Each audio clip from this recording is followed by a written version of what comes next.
went and I saw both your things. Nina started a live chat, and when I tapped on to enter the room, it says, whatever, go join another room or this request is.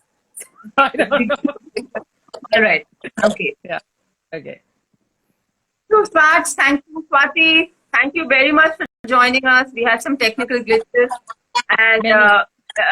And before I forget that, I've known you for decades and that you're my bestie. I mean, I have to remember now that the rest of the world doesn't know that. So I'm very happy as a warrior mom from India to be doing our first Insta Live with Swati Thiyagarajan, who is, I mean, there's so many things to say about her. She's a conservation journalist, right? She did the first all-woman crew wildlife show in India.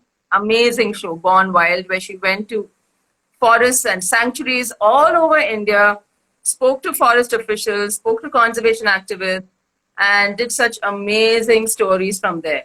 And what I loved about that show was it didn't just focus on the problems, it also showed us a lot of good work that people were up to. And then she wrote a book based on her show Born Wild. And meanwhile, she moved to South Africa and lives on the very tip and has a gorgeous view. All of us who are with her on Instagram, yes. Oh, wow, look at that. Right? And there's so much to hear from Swati. And of course, I think most of us, if not all of us, have seen The Octopus Teacher. If you haven't seen it yet, where were you? Under a rock or something? I mean, you've got to see it. I've seen it about 100 times already. All right? So please watch it if you haven't. Okay? You must have FOMO, okay, guys, if you haven't seen it. And watch it. Okay, so thank you so much, everyone, for being here. I can see so many people who've joined us. Thanks a ton for being here, and thank you for being patient and putting up with our technical problems.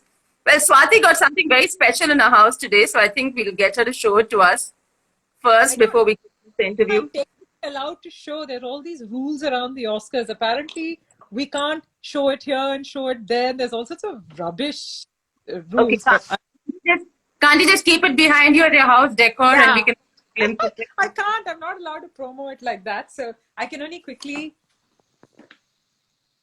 There. Well deserved. Well deserved. So, yeah. Discreetly in a corner, Nina. Apparently, the Academy has all these rules about how it can be shown and not shown and stuff like that. So, yeah. Before we start, I also want to say who we are, the Warrior Moms. We are a bunch of moms from all over India. Not just moms, we include dads, uncles, aunts, nephews, nieces, anyone who has a nurturing streak and who wants to nurture the planet and improve our own health on it. And we focus on air pollution issues. So that's who the Warrior Moms are. All right? So Swati is, of course, she is a warrior, right? And, okay, so Swati, the first thing I want to ask you is, like, you've grown up on the coast. I don't think you've ever been far away from a coast, right? Except for your years in Delhi. So Can we talk about how living on a coast, what your relationship with the ocean was like? And So growing up in Chennai, I lived in Besanagar, right? Like about 5 minutes from the beach. So I'm always used to like that open sort of beach view, sea view, being able to see the ocean. So only when I went to Delhi for the first time, that wasn't the case. And I actually felt quite claustrophobic in the city initially, even though in those days, Delhi was quite beautiful and open in its own way, but still not being able to see up to the horizon was a very funny kind of feeling.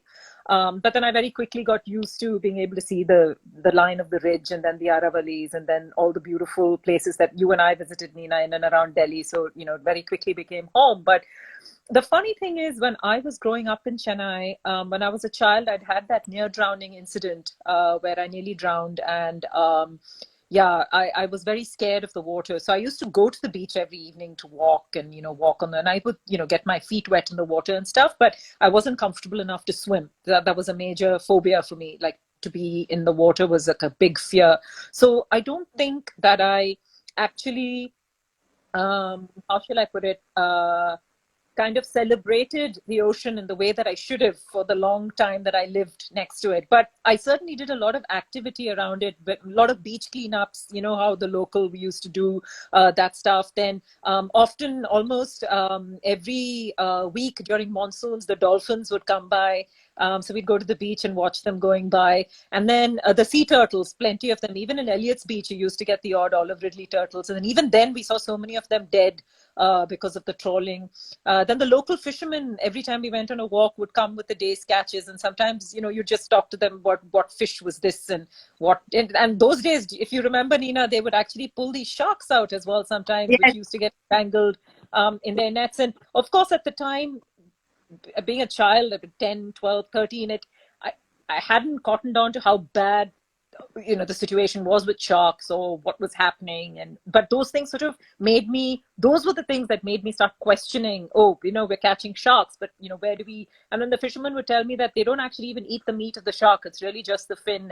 And it was accidental. They weren't meaning to catch the shark, because I didn't think they were struggling so much with their catch in those days. It was just the odd shark landing or the odd ray that they would catch. But over the years, going back to those spots in Besanagar, we started seeing a lot more rays and sharks, and you could see the rest of the catches sort of like dropping. And the fishermen did start speaking about how difficult it was for them in the waters now, with all of the big trawling and long line fishing vessels that were everywhere. So in terms of utilizing the ocean in the way that now living in Cape Town that I do, where in the last few years I have managed to get over my fear and change it to wonder and be in this wonderful kelp forest, the Great African Sea Forest. I swim every day in the ocean. I dive every day. I'm in the water every day. And in some ways I feel bad that I didn't use the ocean where we were in quite the same way. But also the difference was the Bay of Bengal is not a friendly ocean. There are a lot of currents, riptides. It's you know, it's beach approach, so it's quite wave oriented, and it's not always calm. So it wasn't also the easiest sort of ocean to go swim in. And I think what you know, we must understand is also the cultural attitude towards the ocean, right? So Yeah. what are the differences you've noticed between Chennai and Cape Town? It's a very interesting thing. So you know how India culturally, most of us, especially women, we're not going to be in swimsuits. Definitely not. You know, maybe in full wetsuits, you know, you feel more covered. But at least in the time that we were growing up, we weren't that comfortable being in a swimsuit or a bikini or something like that and going into the water in the public. You didn't feel safe. You constantly felt stared at. So there was that women, you know, the gender issue to the whole thing. Plus culturally also, I think, at least I'm talking about now, if I'm nearly 50, I'm talking about 40 years ago, you didn't have the numbers of swimming pools and stuff like that you have now to be able to go take swimming lessons and stuff. You could only go to the odd 5-star hotel for a swimming lesson if, you know, you could, unless you were a member of a club or something. And with my fear, of course, I didn't go take swimming lessons. So that was one thing. And yes, culturally, we didn't have that association with water, you know, not just swimming and diving, even water sports. We didn't really see water sports. So in Cape Town, again, what is interesting is it's majority the white people who use the water almost like an everyday thing, as a sport thing, as a leisure thing. For the African culture here, at least here in South Africa, there is definitely, and I think a lot of it, of course, had to do with apartheid. When Black people weren't allowed on the beaches, the law said that they weren't allowed because the beaches were exclusive to white-only beaches. So that kind of like cut people off for generations from beaches. And then the only time they came back and had a connection with the beach was when they came back and got licenses to fish, so they were artisanal fishermen. So their entire relationship with the ocean became one of resources and livelihood. So that wonderful relationship, which is just sheer wonder, the joy of being in the water, the fun to be running around on a beach when you're a child, digging sand or building sand castles or wandering around in the intertidal, that was just taken away from them. So culturally, there is that, where for the Black African population, there's been this divide from the ocean, although ancestrally they have beautiful stories and connection historically with the water. They have all these stories of you know, these deities and creatures in the water, and they have like this feeling, and there's poetry and there's music and song around water, but the actual physical connection was snapped by apartheid. So funnily enough, here again, when you go to the beaches here, it's changing. Of course, you see it's changing a lot. You see a lot more young people utilizing the ocean, black, colored, white, but still majority of the usage of the water, from diving, snorkeling, swimming, paragliding, parasailing, whatever it is, everything is majority still white. Yeah, at least in Cape Town. I want to come back to this later, but I just want to say that uh, even in South India, we do have a lot of mythology around the ocean, but we rarely, unless you are part of the fishing community, we don't have such a deep interaction with it, right? And I want to take your mind back, Swati, to this. When we were growing up in Chennai, like you rightly said, we would see huge catches coming in. And when we were in middle and high school, there weren't so many trawlers, right? It was more the traditional fishing craft. Yeah. And I don't know if you remember this, but I remember when we were in college in Delhi, we were reading a down to earth article late at night together, and it said that by 2020 the ocean is going to empty out. Yeah. Right. And do you remember that? And this was in the early 90s, and we thought that's never going to happen, because now that we know it, people are going to make sure this doesn't happen, and we are there now. Yeah. No, So, totally. I'd like to hear your thoughts on that. But that's the thing. I think anything to do with the environment, not just the ocean. You know, when we were growing up as teenagers in the 1980s, what we were reading as dystopian novels, and what we were reading as apocalyptic scenarios, and what we were being told potentially could happen to the planet seemed very far in the future. Because when you're in 1980, 1985, anything that went past 2010 seemed like some science fiction future. Even 2001 Space Odyssey by the great Stanley Kubrick was 2001 Space Odyssey. Now we're in 2021. So the thing that you realize now is you're actually living in that apocalypse, and you're living in that dystopian future. And it's not the future anymore. It's absolutely the present. It's right now. It's happening in front of us. So by some a recent estimate said that they expect there to be something like 850 million pieces or something of plastic, individual pieces in the ocean, and there'll only be something like 820 million something of different, like fish or life forms in the ocean by 2050. Now I don't know if that's exaggerated or it's a way to get people to understand that we are in a crisis, but what history has shown is that something that seems improbable and seems like a science fiction future actually becomes your present very quickly before you know it. So that's definitely something that I've noticed. And I think where we are right now, we've already lost 2 years, I would say, to the pandemic, in a sense of what humans can do. This pandemic did show us, and its absolute fact is that 90% of our problems is due to unchecked economic activity. We saw when economic activity was shut down, how much things improved in terms for the environment, not for people. Of course, a lot of people suffered horrific livelihood losses and lifestyle. It was terrible. So no one is advocating that. I'm just saying from an environment point of view, we see our unchecked kind of very neo-capitalistic approach is just not working for this planet. I read a very interesting quote, essentially, that said that when your bathtub is overflowing, you can't stop the overflow by bailing out water. You have to shut off the tap. Shut off the tap, yes. So all our great plans, even all our COP26 and all our G7s and all this talk, including conservationists, NGOs, all of us that we do, we are constantly talking about how to bail out the water.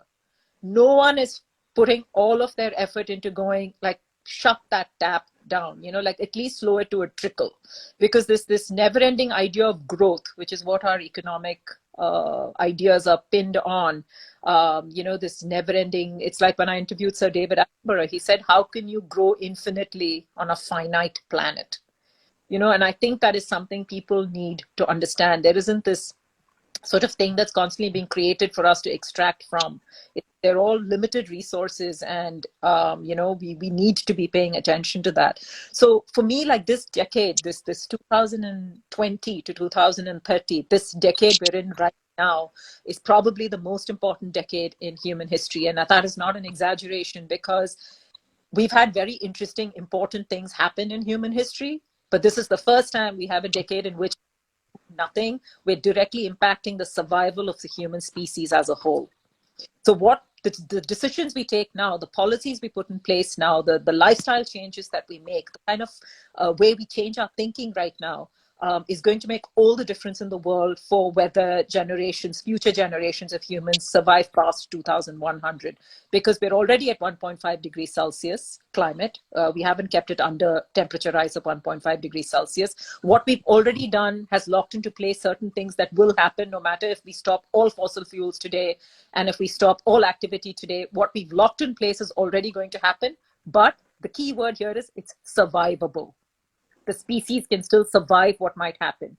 But if we don't take the opportunity of this decade to make changes, and we go over 2 degrees Celsius, or by some projections we'll get to 3 degrees Celsius, then it's catastrophe. It's unsurvivable by anybody. So we're talking about actually the survival of the species as a whole. Yeah. Right. Swati, since you've started talking about policy, I'd like to continue from there. As warrior moms, our main agenda, our main aim is to create or talk to people to make sure the policies are executed. We already have great laws, but they're not executed. And as a journalist in India for more than 30 years, right? Especially you've solely almost been a conservation and wildlife journalist almost all your life, right? So where do you see, do you think that in India we do have a shot at actually changing our policies? Yeah, this is, I really, sometimes, Nina, I'm someone who, because I spend so much time in nature and I see how resilient nature can be, and I see the wonders every day, and every day I see something new, something born, something living, something wonderful, that I can't help but feel hope for the natural world, because I feel and live its resilience. But in terms of what the human can do, sometimes, yes, I do feel like I feel at least like I've hit a wall several times. The thing that is actually scary. I just interrupt you here to say it's not the health of the planet, because the planet is far stronger. The planet will heal. It's about our health and the legacy we're leaving behind for us. Our health.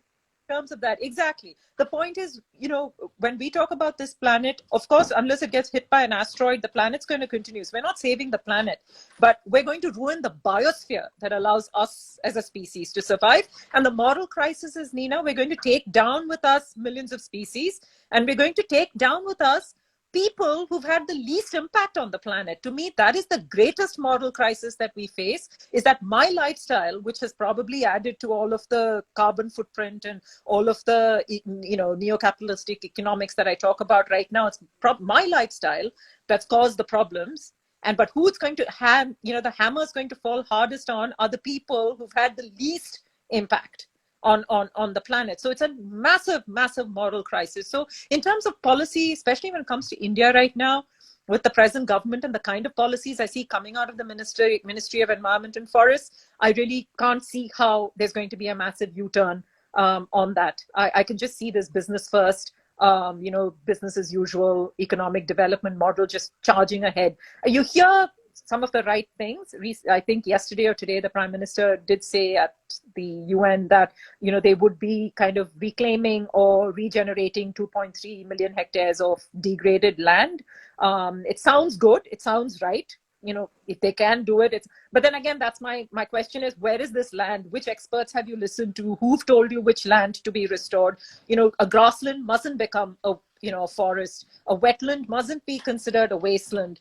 Desert ecosystems cannot just be taken over. So-called renewables cannot happen in a desert ecosystem, because then you think, oh, it's renewable, but you've ruined an ecosystem to do the renewable. So, there's all of these kind of questions that come into play. So I find, I have to say that I do not have that much hope with policy, only because of the way I see the National Board of Wildlife, the decisions and the permissions that they've given, the kind of clearances that are happening, the kind of projects that are being given the nod to. There's a sanctuary near Bharatpur that has 300 hectares have just been given over to mining pink sandstone for the Ayodhya temple. So these kind of things, I unfortunately, I really feel like, how is this ever going to change? But at the same time, there have been times when I've done stories, especially around tigers, for example, in India, when we did the campaign, Save Our Tigers campaign.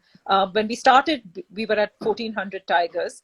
And 5 years down the line with the campaign, the tiger numbers went up. I am not, please don't think that I'm saying that it's my campaign or what we did that got the numbers up. Not at all. It was people on the ground. It was conservationists working on the ground, scientists, biologists, experts. Totally, it was them. I just think the one thing the campaign did was it turned on a spotlight onto something that got a lot of emotional response, and it got the public kind of putting a lot of pressure. So it kept the pressure going every year, and there were eyeballs, so to speak, on what was happening. So that might have helped get the right kind of push going, in a sense. Yeah. Right. So I like it has to be that kind of concerted effort. It really has to be a massive public push, because until and unless the government feels that their votes are going to be affected by the choices that they're making, until and unless they feel that there is a whole enormous block of people who may or may not vote for them, depending on the kind of policy changes they make when it comes to the environment, until and unless they realize that there is a whole younger generation, a potential future voter who's refusing to vote for you unless they have a viable planet to survive in. That is the kind of leverage and pressure it will take, I personally think, for policy to change, because, as we all know, it's a big, I think anyone who claims who doesn't know it is lying. But we know that there are about 70 companies around the world responsible for about 85% of our problems. So it doesn't mean we don't have the solutions. It doesn't mean we don't have the answers. It doesn't mean we don't know what to do. And that's where the hope is. We live in a time of great knowledge, great information, and all of the answers and solutions, we have them. It's how and who is implementing it, and how can we pressurize the people to implement it correctly. Yeah. Swati, when we saw the film My Octopus Teacher, it was amazing. It was enchanting to see this forest underwater, to see the kelp. It was like, I don't have words how beautiful those scenes were, right? I mean, even when the octopus wasn't there, we were just transfixed by that. And you had a very big win in South Africa now, with that forest being declared a sanctuary, right? It's one of the 7 wonders of the world now. So how did that happen? How did you get that to happen? How did you push that? So that's just the natural wonder of the world. That was a Bloomberg list. So that was interesting, because what Bloomberg does, I think, in every 2-3 year cycle, is they put up some ecosystems, or there's several that get nominated, and then you get a public vote to pick which ones are in the public's mind or the public wants to see as a natural wonder. So I think thanks to the film this year, we won the maximum votes. So the kelp forests of South Africa became a natural wonder. This is not the same as the UN World Heritage for Natural Heritage. How are you going to use this? So now we know that there is enough. So our first step when we made the film as the Sea Change Project, our first step was to make the Great African Sea Forest a global icon. Because when we started out as the Sea Change Project and we were diving in these forests and we could see how extraordinary they were, it was astonishing how few people actually knew that they exist. The thing about kelp forests is it's not just in South Africa. They cover 1/4 of our world's coastlines. They're found on 1/4 of our world's coastlines. And most people, if at all they may have heard of the kelp forest, perhaps they've heard of in California, because of the sea otters and what's happening there. But it's in all the world's temperates and cold water. So it's 1/4 of our world's coastlines. And when we started here, we realized even people living in Cape Town did not understand quite how magnificent it was beneath the waves. So our first goal was to create that awareness, to get public buy-in, to get people to basically connect with what was there, because it's not easy for everybody to go in the water and to see it, so visually, how can we tell this story? So our first big step, which we thought personally would take longer than it did, was to make to make the Great African Sea Forest a global icon. And thanks to the film, that's happened. Everybody now recognizes a kelp forest, at least for what it is, even if they don't still know entirely how it functions or why it's so crucial, etc. But at least you're now aware that this ecosystem exists.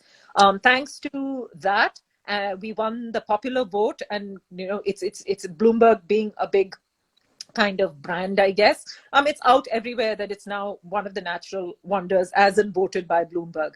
So we are so we also help policy in the sense that we're in touch with the Minister for Environment. We're in touch here with Cape Nature, with the sand parks. They do excellent work. And this entire area, Nina, I must say, was under Table Mountain National Park. So which means it was already part of a marine protected area stretch. So it's not like it wasn't protected. This area was protected. In fact, South Africa's coastlines, our marine reserve areas used to be 2%. And thanks to this fantastic biologist, Dr. Kerry Sink, and her team, it's up to 5% now. And we're trying to push it to 10 or 15% or more.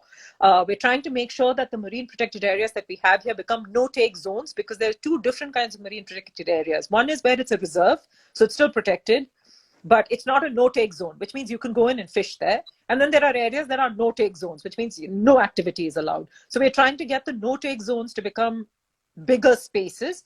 The problem is, again, South Africa being South Africa, thanks to apartheid, thanks to all of the really oppressive laws that used to be in place, thanks to the tremendous inequality between the rich and poor, thanks to the fact that for many fishermen, this is their only livelihood. One has to be incredibly careful and sensitive around how you talk about these marine protected areas, because it shouldn't sound like it's being made into an exclusive playground again for white people and not for the local communities who use it as a resource and for their livelihoods. So it's a way of telling them that this is not to isolate you. This is really to let this ecosystem regenerate, to be restored, because it'll feed into the larger areas where you fish, which will only help, down the line, your fishing practices or your catches, etc. So it's one of those tricky things. So that is where we're now kind of like post the film, where we're at is hoping the attention that we've gotten and the audience that we have and the ability we have to reach people, to be able to support various organizations and even government policies that are trying to get more of it preserved or more of it protected. And also we're taking the film in South African languages, local languages, to local communities. So local South Africans can get that pride of this is their natural heritage, and then there'll be a more natural buy-in for the ownership. Swati, we have a question from Ms. Mani. That's our common friend, Rajni, I think. She says, hi Rajni, thank you for being here. She says, in the film, the kelp forests look very pristine. Are the oceans in South Africa so very clean? Do you have the issue of plastic pollution there too? Yeah, so yes, we do. We have the issue of plastic pollution here. Nothing like in India. And for most part, the area where I dive, as I was saying, a lot of it is marine protected area. So those areas are particularly cleaner because, the patrolling is higher, beach cleanups are more, all of that. But absolutely, by no means is any part of this world free from plastic. It's everywhere. Every day when I dive, I pull out, every time I'm swimming and diving, I come out like pulling out pieces of plastic. Though most of us who swim and dive, anytime we see a piece of plastic, we take it out of the ocean. But nothing like what I've seen in India, where beaches are just choked in plastic. And we have other problems, like a big tanker going by, for example, with for once, they had these rubber little pieces, I think they were taking for some manufacturing thing, and that tanker ran aground, or that ship, there was something that happened, and millions of these pieces just spilled into the ocean. And the last 2 years, we've had teams combing our coastline, looking for pieces that are literally the size of the head of a pin. And very dedicatedly, they've been going from beach to beach, looking for these, because these things actually lodge in animals, and it's very dangerous for them. So they've been doing that. So we have both sides. So I'm not saying we don't have plastic pollution, we do. But yes, for most part, nothing like a lot of places in India. So when it's like, we didn't show it, we didn't pick a pristine part of the kelp to show you, and plastic pieces weren't floating by outside the camera lens. No. So what you see is exactly how it is. It's not that you don't get the occasional piece of plastic, but you don't get like a flood of plastic, especially in what about fishing? Yeah. So our biggest, I was just going to come to that. So for us, our biggest kind of gear, pollution in our water is fishing gear. broken nets, broken lines, broken fishing, those nylon threads. So there's this major problem called ghost fishing. So ghost fishing happens across the world. Millions of animals die every year thanks to ghost fishing. And ghost fishing is nothing but discarded nets and discarded fishing lines that taken by the world's oceans currents everywhere, and they fish and fish and kill and fish and kill till finally the net either washes up on shore or it disintegrates. So that we have, but that you won't see so much in the nearshore ecosystem unless it washes up. So we'll often see washed up nets or washed up traps on the beach. It won't be just floating around you must understand that the kelp forest is from the shore to about 100 to 150 meters out into the ocean. That's where the kelp forest is. It's a near shore ecosystem. So you don't see that because all of these big nets and lines are more pelagic because with the shipping fleets out. So you'll see that in deeper ocean, of course. But what you will see here is, you'll see the occasional pieces of plastic. You'll see, like the usual stuff, cans, beer bottles. And the worst is like post a party or something, any of these public holidays when the public just descends on the beach in vast numbers. The next 2 days is just massive cleanups. But to give the city of Cape Town a lot of credit, they do really try and clean up the beaches. They really do. You do see after a day of like partying or whatever, you do see the teams down on the beach cleaning. So that is, like for example, I'll be very honest, what I don't see in India, what I see here in Cape Town is when we put our rubbish out once a week, the truck comes like clockwork and picks up and we recycle. So there's one bin for recycling and one bin for regular, and 2 different trucks come and they pick it up. So there's no rubbish mounds and nothing lying about, stuff like that. Yeah. Brings me to my next question, because solid waste management here is a big part of air pollution, as you know, in India, right? Yeah. Because we tend to burn too much in our landfills. So how is it managed in Cape Town, and what's the extent of awareness about segregation, not just in the more elite areas, but everywhere? Yeah. So it varies, Nina, because, we have these massive townships where it's difficult. Their lives are so hard and they barely have sewerage lines coming to their homes. And, there are a few public toilets that everybody uses, and there isn't that many collection points for garbage, and it's terrible. So in the townships, you get a lot of garbage, and you get a lot of problems, and that's not because the people are being careless. It's literally too many people in too small a space with no help, in a sense, no real system set up to organize it. So I would say our townships are like equivalent to our slums in a sense, a little bit better, but sort of like that. And you know how it is in our slums. I mean, in India, in our cities, it's bad enough. So you know how it is. So here in Cape Town, yes, in our big sort of suburban and urban areas, it all looks very clean, and these things, the system works. But I think in our townships, there's a massive black hole, and a lot more needs to be done. But having said that, there's some fantastic people, local people, working in the townships, trying to educate people, trying to talk to them about the health hazards of having rubbish all over the place, or talking to them about the health hazards of having open sewerage lines, talking to them about the health hazards of how to dispose of or to discard medical waste, for example, all of this stuff. So you get, but it's really, it's citizens groups and NGOs who are doing more of that, because a lot of these townships are also called what we classify here as informal settlements. So there isn't a legal precedence or a legal framework through which the city can come in and do stuff either, because it's all, well, they say it's all squatting and they come from different parts of, but people are struggling. They're poor. They're just trying to get by. So it is a major problem. And I think a lot more awareness and education needs to be done on that. But having said that, one would think, it's the people. It's not, because I have traveled by road all over South Africa, and I've stopped at like tiny little gas stations in the middle of nowhere, and the loos are pristine. Right. It's like, so I think there's a general sense and idea of hygiene that is very much there. I just think if it does get a bit messy, it's not because people are not making an effort. It's just because if the toilet gets clogged, maybe it's not getting cleaned fast enough by the system or someone else, or the garbage gets too much because, as I said, it's an informal settlement. But again, like having traveled here, I've yet to go into a loo and not find it like pretty clean. Okay, So that's quite important. Yeah. I was like, if someone asked me, like seriously, I was on an interview and someone said, so what was your biggest challenge? Like when you did Born Wild and stuff, maybe they were expecting me to say, oh, woman and gender and safety and all that. I was like, man, I couldn't find a clean loo. That was my biggest challenge. Yeah. I was like, As someone who's, I totally hear you there and feel you on that, Swati. I know you've been in some pretty hairy situations on the road where that's concerned. All right, I'd like to take some questions from everyone who's here, but in the meantime, Swati, can you tell us why a group of moms who are fighting for air pollution would want to talk to someone about the sea? Very few people can make the connection. So God, I mean, the ocean is basically the entity that controls weather. Our entire climate system, weather, everything is controlled by the oceans. It's nothing to do.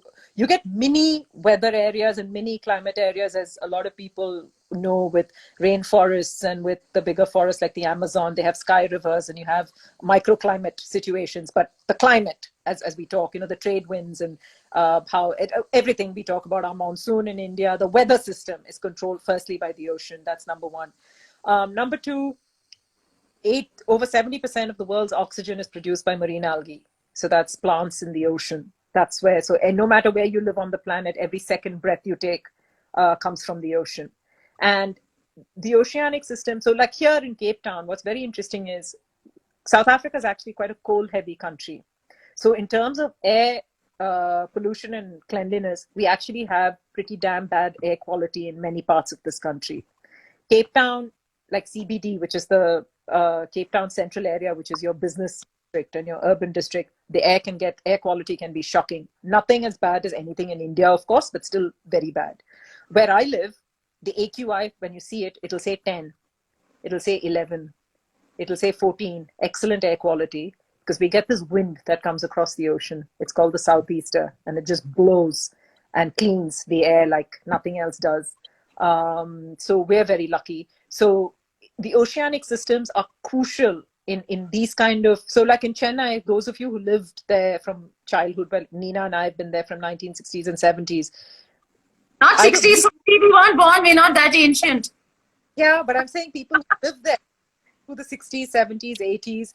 My point is, you will remember that beautiful sea breeze that will come off the ocean and how it would just literally cleanse the land. Yes, at 3 in the afternoon. 3 in the afternoon. But an ocean can only do as much as the rubbish we keep. Like the same thing. If we don't shut the tap off, like what you're going to do, right? Like what people must understand is there is no land and ocean. It's all one. It's just one. It's just that one is water and the other is land. It doesn't mean that this is a separate ecosystem and that is a separate ecosystem. It's Absolutely. So interconnected. It's so absolutely entwined. Everything works in a cyclical fashion in nature. There's no compartmentalization. There's no silos. There's no one silver bullet solution to anything. It's everything works in cycles. Everything works in this entwined fashion. Everything works together. So I think that first thing where, even those of us who went to school and stuff, the way we are taught, and there's such a land-centric bias to what we're taught. For example, I wanted to, there was a festival on forests, and I wanted to actually write about sea forests. And they wouldn't accept it because they said forests on land is the only thing that was being recognized as forests. I was like, that's the load of biggest nonsense and rubbish I've heard. Because it's very narrow, isn't it? Very narrow. So it's very narrow thinking. These kelp forests are 10 times more productive than tropical forests on land. They sequester more carbon than mangroves do. They, protect the coast from sea level rise and storm erosion. It's extraordinary what they can do. And what a kelp forest is, and I try and explain to people who've never seen it, is it's like walk into Theosophical Society, for example, with all of its beautiful plants and animals and birds and everything. Now just imagine that underwater. That is exactly what the kelp forest is. It's a forest underwater. It's the forest of the sea. So, so this kind of land bias also needs to change. So yeah, I think unless we see it as one holistic system, we're always going to be making the wrong choices. Yes, I think we should stop, we should get out of these silos of conservation and... Right. Okay. There's a question here for you because it says we're two continents with the same problem. Do you have solid waste management laws implemented in South Africa? So basically, how effective are the laws there compared to, because we do have the best laws here in India. It's just a question of implementation. I think South Africa has sort of similar challenges to India, the same kind of the usual, which is compared to India, anyone would laugh, but it's a population problem here. You have poverty, you have inequality, you have corruption, you have, all sorts of issues. So a lot of policies, although the laws are great, are just not implemented right. But where it is a sort of more implementation is, for example, for my house, I'm just giving you an example, I have to pay a municipality tax. So every month I pay rates and taxes. So one is, of course, water, electricity, but the other is actually for solid waste collection. So I actually pay for the waste to be collected. So that comes as a bill for me from the city. So I will not pay the bill, or the city can't send me a bill if the rubbish is collecting outside my house. So that, so in terms of collection, it's quite well organized and monitored. The landfills, again, I've never seen anything as horrendous as I have in India. So it's slightly better managed, but it's the same kind of challenges. But you must understand, Cape Town or the Western Cape is governed by one government, and the ANC is the government of the whole of South Africa, but there's other governments in different kind of provinces and suburbs and districts. So it all comes down to who the person is in charge and how corrupt or not corrupt that person is, and how good of a team he or she has, and how much they pay attention to what they should be doing. So you get a good team, it works like clockwork. You get a bad team, it's a screw up. So I think that's just a universal fact. Absolutely. Right. So, it is as it is. It is what it is, right? Rajni wants to know, how would rising sea levels impact the kelp forests? Yeah, so rising sea levels will impact everything. So, it is just, there's nothing that's going to survive. But warm temperature is good for the kelp, right? So that's the thing. So kelp needs cold water. So the minute ocean warming and ocean acidification are its biggest threats. So in terms of ocean ecosystems, next to coral reefs, the most vulnerable to climate change is kelp forests. So the second most vulnerable ecosystem to climate change is kelp forests. So temperature rise, very bad for the kelp. We recently had a heat wave in our ocean here because of the Agulhas current was going through a heat wave, and it was 2-3 degrees above normal. A lot of our kelp we could see was taking 2-3 degrees is a lot. So it happens from, it's got to do with the movement of the water, a small El Nino effect and all of that. But we could see, so what should have been on average a temperature of 17 degrees in summer, the water temperature was at 19 degrees and 20 degrees, and that went on for months. And we could see the strain the kelp was taking. I mean, I could literally see the fronds dying and getting all pulpy at the end, and the fish were feeding more on it. And, there was the plants were just getting weaker, and then they can die out if that happens. So heat wave is a major problem. Ocean acidification is a major problem for kelp. Sea level rise, interestingly, the thing would be if it's catastrophic. So for example, a certain amount of sea level rise won't immediately affect the kelp as long as the water stays cold.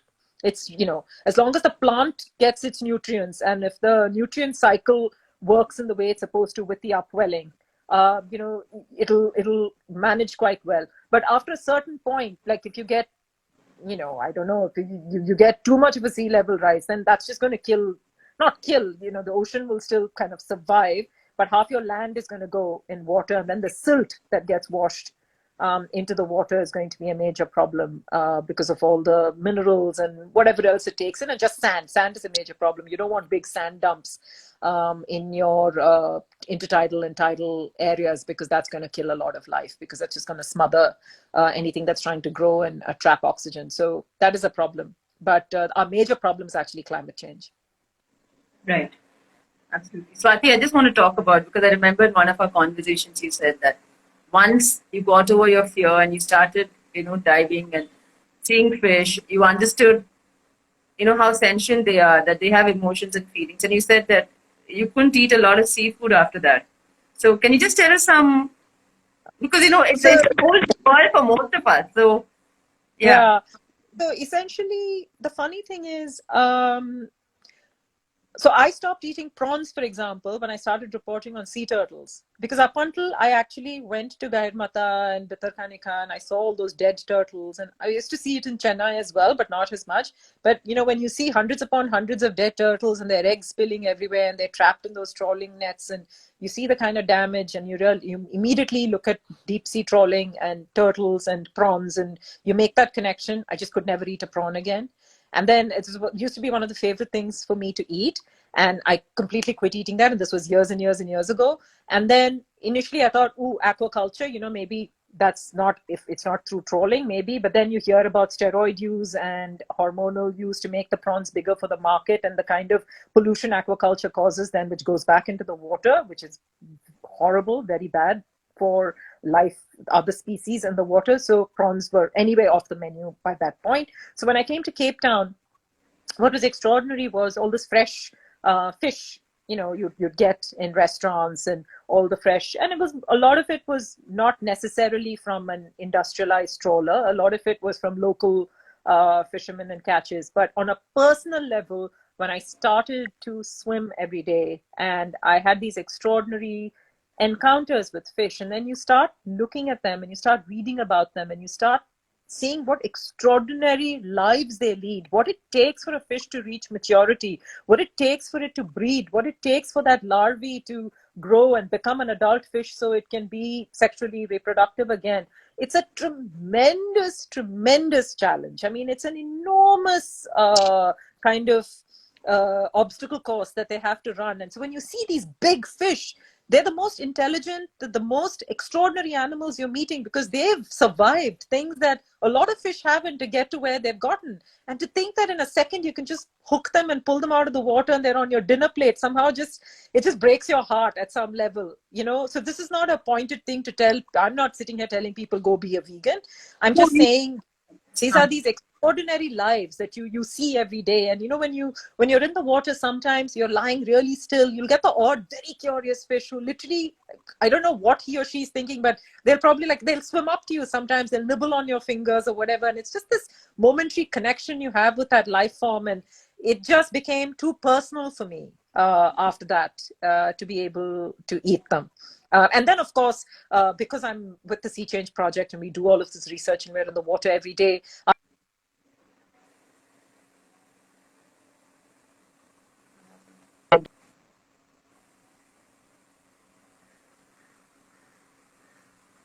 Okay, we seem to have lost Swati.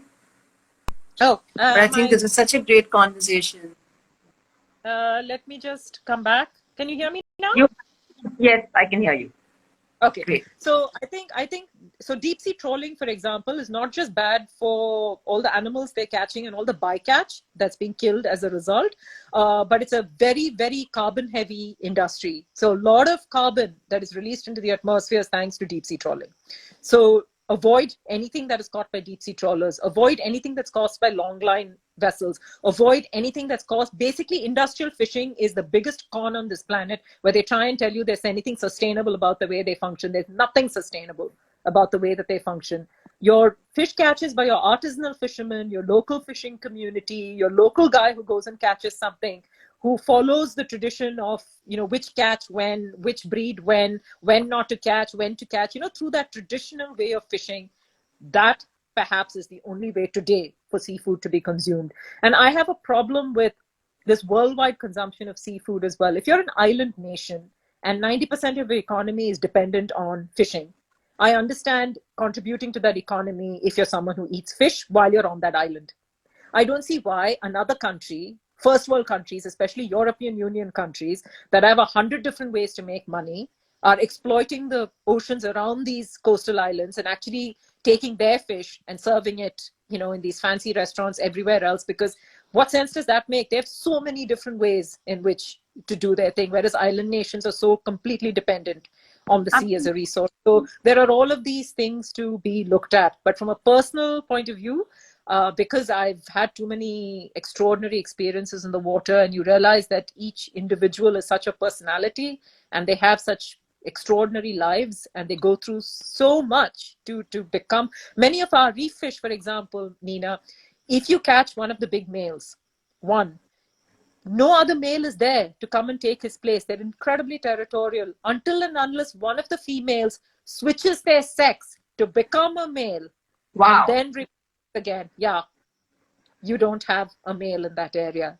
I mean, this is the kind of extraordinary, and to think that that animal is caught and is on someone's plate, it just breaks my heart.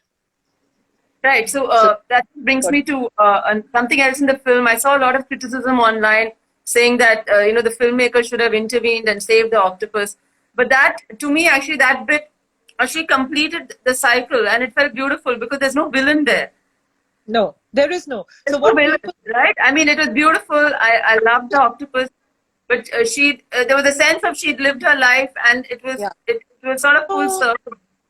Firstly, by the end, when you see that last shot, she's already dead. When she washes out of the den like that, she's dead. You must understand, by that time, when they've not eaten and they've been with their eggs, they've actually lost more than 3/4 of their body weight. And right, that massive... It was so clear to us watching it. Energy. So she's actually what you would call in the last stages of Alzheimer's. That is what's happened to her. She's actually in the last, so she has no sensation. She is actually not an octopus anymore. She's just sort of maybe a living mass, but not really even living. So by the time she washes out like that, she's pretty much dead. So if it wasn't for the pajama shark, a bunch of fish would have eaten her. So that's just how the life cycle goes.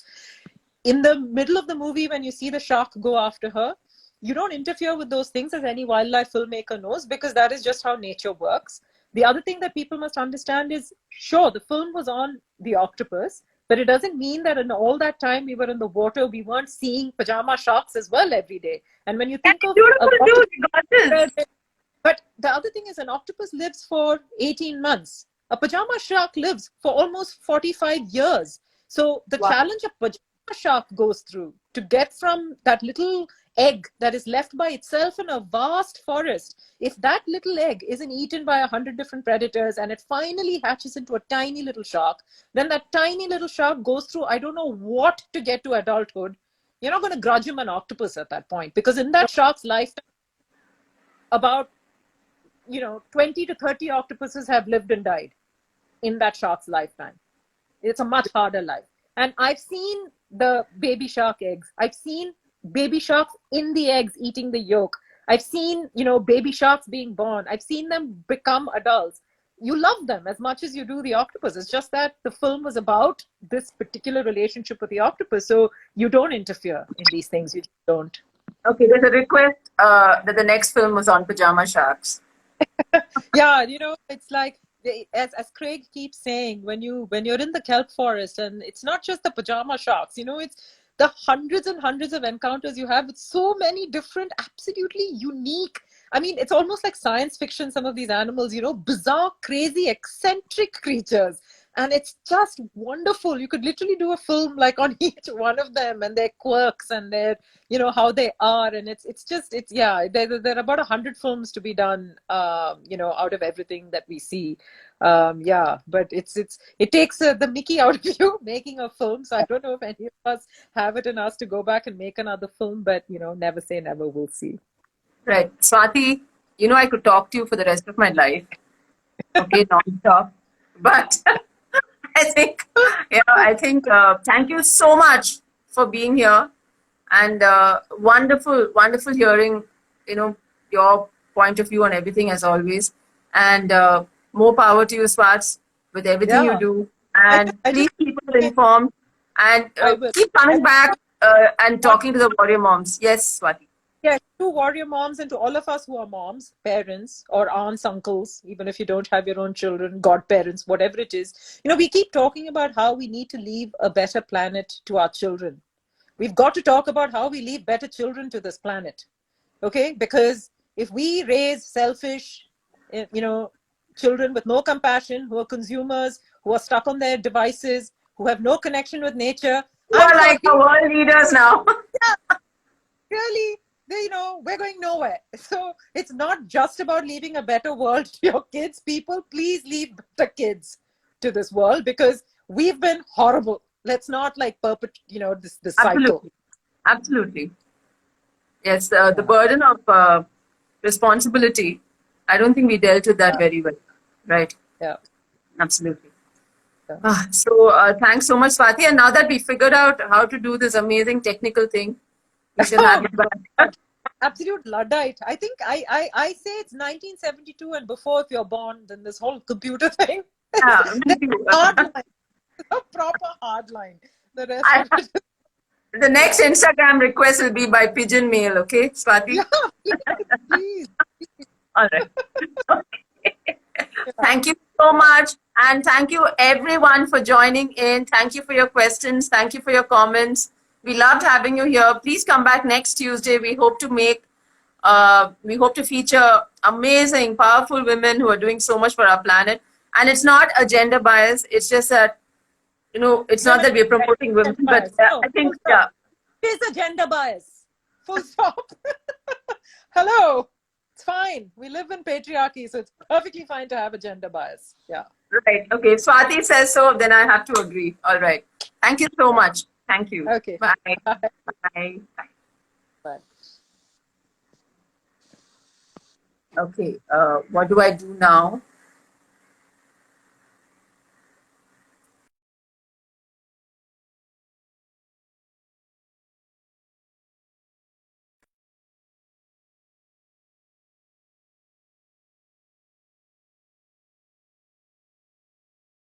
Very much for being here. Thank you so much. I'm just going to end this now. Are there any instructions? Ishani, can I just end it? Or will something terrible happen if I just end it?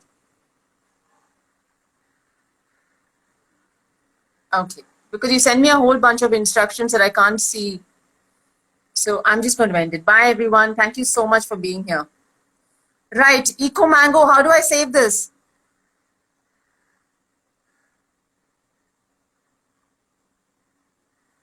Let me.